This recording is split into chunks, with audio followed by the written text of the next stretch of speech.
So let's talk about method 2, which is the exit interview, right? So it's after somebody dropped off and they left your product.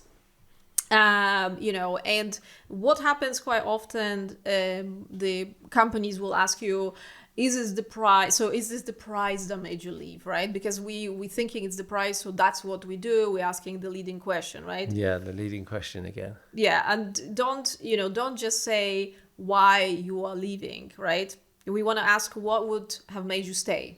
Right, so it's much so instead of saying why are you leaving or like is it the price, which is very confrontational, right? If we ask what would have made you stay, we're really looking to the future, right, to forward rather than backwards, into the sort of bad experience.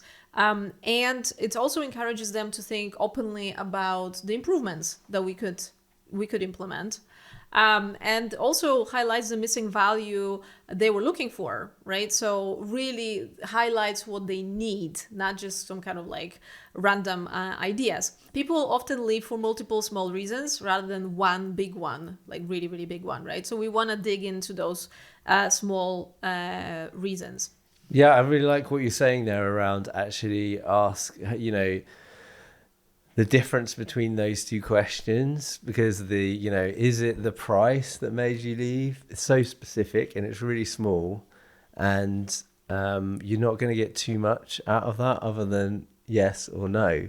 Whereas what would have made you stay is a much more open, expansive question, and then you can have a conversation like around, or get them ideally to talk openly around the problems of why they didn't stay, and how you could kind of improve. So it's like opening up that space of discussing the problem that you're trying to solve. But also it's like very positive, and it's open up for possibilities and opportunities rather than being like negative and be like, oh, you left me. Yeah. Right? Which people don't in general don't like confrontation like that.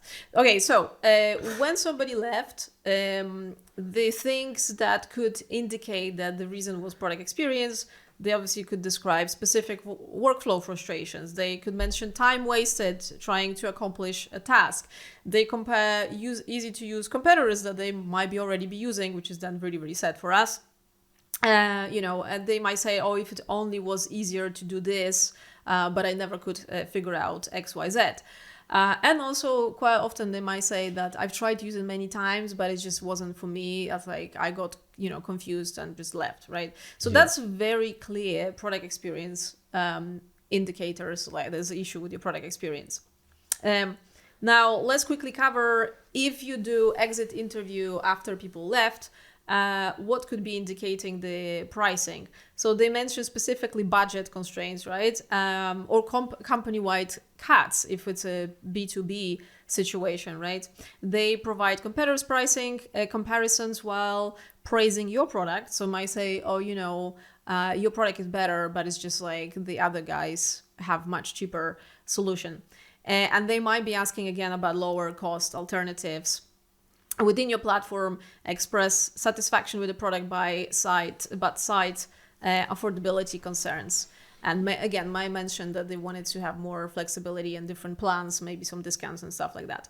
So those kind of like two techniques or methods you guys can use if you want to validate whether you have problem with price or product experience, and you can do it in both times, whilst it's happening, the churn, and also when it's already happened.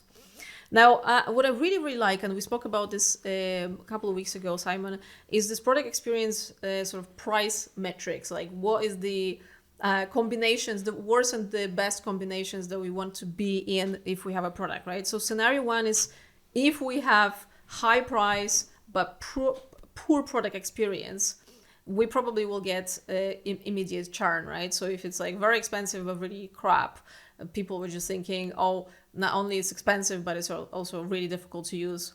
So it's like the worst. We don't want to be in that space. But I think a lot of actual products is in that space. Yeah. To be honest with you. I saw one platform recently for LinkedIn sort of leads or something it was, I don't remember. And I think it was like £400 a month. But the experience was absolutely shocking. I didn't know how to do things. And plus they had this video it's supposed to inform me how to use them, but the videos were from the time when the interface looked different. So when I started watching the videos, I actually couldn't work out where those elements are in the new interface. So that was this scenario number one, which I think a lot of people might not believe that's possible, but it happens actually very, very often.